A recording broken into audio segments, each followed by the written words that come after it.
শান্তি ঘুম। আর অনেক বিত্তবান কোটি কোটি টাকার মালিক আকাশে উপর দিকে তাকাতে হয় তাদের বাসা বাড়ি অট্টালিকার দিকে তাকালে।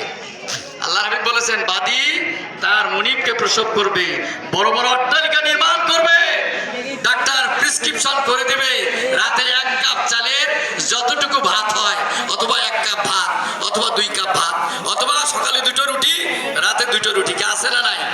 খেতে পারে না?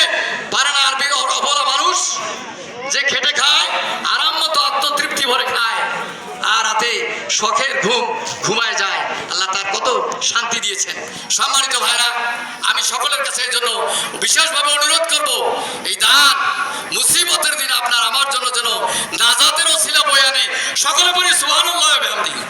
কারণ আল্লাহর হাবিব ঘোষণা করেছেন বিসমিল্লাহির রহমানির রহিম, মান আতাহুল্লাহু মালান, আল্লাহ যাকে মাল দিলেন, সম্পদ দিলেন, ফালাম ইউদ্দি যাকাতাহু, সে যদি যাকাত আদায় না করে, হক আদায় না করে, এগুলোর সমষ্টিগতভাবে বন্টন